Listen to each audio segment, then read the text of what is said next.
Hello everyone and welcome to Fisimania. In today's video we're going to be looking at an actual experiment. We're going to be looking at motion in one dimension, okay? And we're going to be learning about how to plot the velocity versus time graph, the position versus time graph, and we will be looking at acceleration versus time graphs on the one-dimensional motion, okay? So stay tuned and let's go.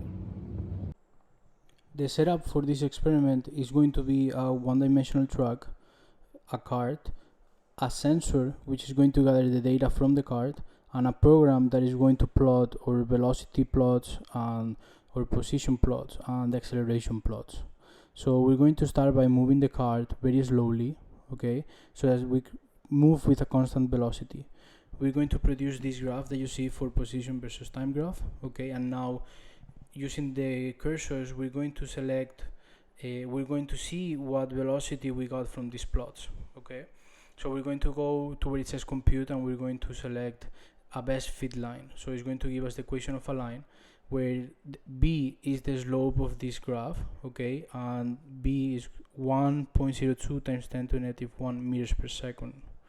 Okay, now we're going to switch to the velocity graph and we're going to take the mean of this plot and we're going to compare what the mean is, which is the velocity in this case, which is 1.05 times 10 to the negative 1, and we see that using both methods of finding the best fit line and finding the mean from the velocity plot, we get values that are really similar to each other.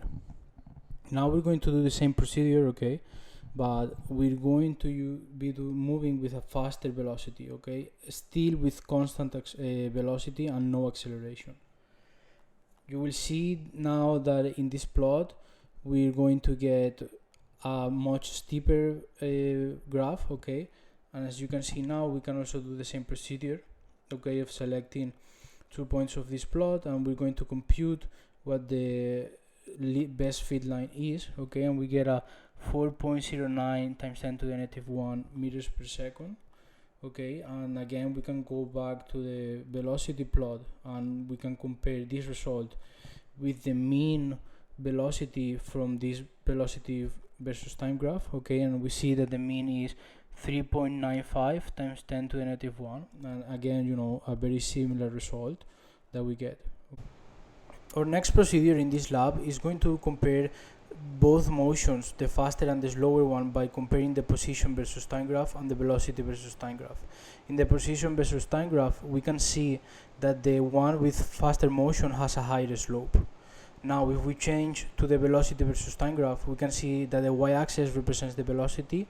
So the one with higher velocity is above the other one. So we can see that the one above the other one is the one with higher velocity. In the last steps, we have seen that the motion has been away from the sensor. So now we want to understand what happens when we move towards the sensor, meaning we moved in the negative direction, since moving away from the sensor is going to be a positive direction. So as you can see, we can move again very slowly, right, and this produces this graph. So we're going to see what happens when we compute data, we compute the best fit line for this type of motion, okay. We see now that the velocity in this case is going to be a negative value. In this case is going to be negative 1.4 times 10 to the negative 1 meters per second. If we go to the velocity versus time graph and again we compute the mean and standard deviation, we see again that the velocity is going to be a negative value, right, since we're moving towards the sensor, and in this case moving towards the sensor is moving in the negative direction.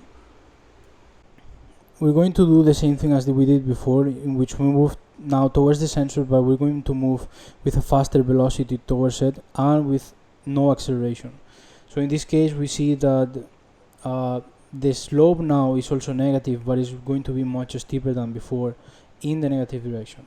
So we can see that better if we compute the best fit line, okay, and as we can see, the velocity is going to be negative 0.545 meters per second, okay. If we switch to the velocity graph, okay, where we have put the negative axis like if it was a positive axis, okay, as you can see all the numbers are negative, and now we compute the mean and standard deviations for this graph.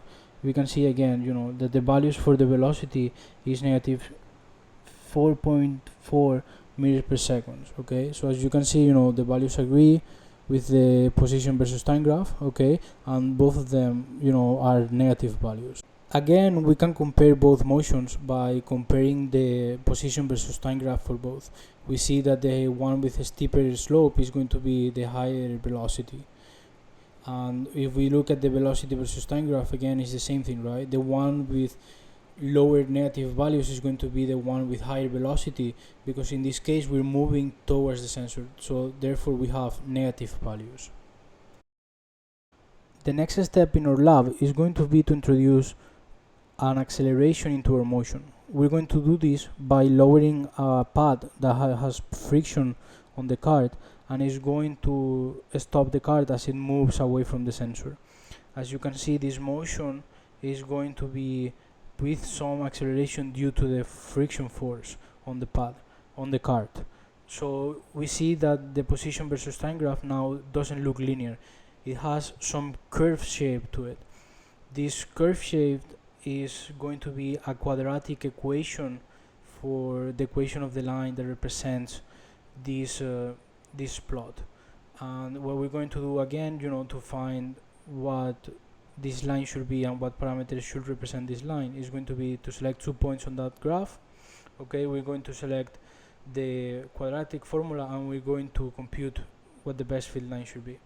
The A parameter here is going to be the initial position of the card.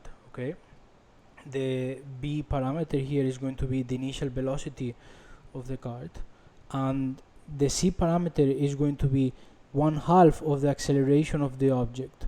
This equation, right, and this C parameter comes from the 1D motion equations that we have seen in previous videos. So C corresponds to that 1/2 times the acceleration of the object. Okay, and as we can see, is going to be negative 2.0 times 10 to the negative 1 meters per second squared. Proceed with the same motion as before, but we now move towards the sensor. Now, as the car moves towards the sensor and it decreases its velocity, right, with this constant acceleration, we will see that the position versus time graph is going to be looking different than before, but with a shape that is still, with a curve that looks kind of like quadratic in form. So we're going to go now and compute the quadratic form for this position versus time graph. Okay, and we're going to see what is going to happen with the acceleration in this case. In this case, the C parameter is going to be positive, so it's going to be 1.682 times 10 to the negative 1 meters per second squared. Okay, so if we look now at the velocity versus time graph, right, we can see, right, that we started with some initial velocity, which is the peak that we can see at the beginning of this graph, right, and then this velocity started increasing all the way until it reached 0, right. So what we can see is that the slope for this graph is positive, right, and since the slope of the velocity versus time graph is the acceleration, we can deduce, right, that the slope for this the acceleration for this motion is going to be positive in motion. As we can see, they match very similarly to what we had before. In this case, it's going to be 3.46 times 10 to the negative 1 meters per second squared. We can now proceed and compare both the position and the velocity graphs for the motion away and towards the sensor for this constant acceleration motion, which is due to the force of friction of the pad on the card. If we look at the velocity versus time graph, we can see that the motion away from the sensor, right, actually has the negative slope, which means it has a negative acceleration due to friction. This happens because as the object was moving away, the acceleration, right, in order to decrease the velocity, is going to have to point towards the sensor. Therefore, the acceleration of the object is actually going to be negative for that motion in which we're moving away from the sensor. Now I'm going to elevate one side of the track such that when the motion of the object starts, the only acceleration on the cart is going to be due to the force of gravity. So then you're going to see that when I release the cart, then this cart is going to reach a maximum distance along the one-dimensional track, and then because of gravity is going to come back towards the sensor. So what you'll see now in the position versus time graph is this particular shape in which we're increasing our position, we reach a maximum position, and then we start decreasing our position again until we reach a minimum position or an initial position in the one-dimensional track. Again, we can go to the feed data tab, right, where we can feed for a quadratic formula in this case.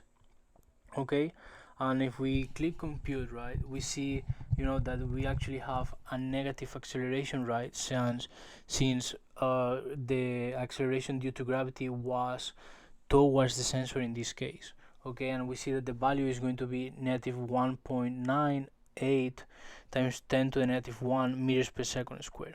Okay, and this is not going to be 9.8 meters per second squared, since this gravity only acts by a small angle, right? So it's going to be only a fraction of that total acceleration due to gravity. Looking at the velocity versus time graph, we see that we actually started with some initial position, then we started decreasing our velocity until we reach a zero velocity, right, which was around 2.1 seconds, and then we started also still decreasing our velocity, right? Now this point of zero velocity, right, actually corresponds to the maximum distance, right? It corresponds to that maximum position that we reach in the position versus time graph. So as you can see here, right, that that zero velocity corresponds to the maximum peak in the position versus time graph. And again, we then just started decreasing our velocity, right, because we were turning back, right, we were moving now towards the sensor, and then we stopped the car abruptly at that point.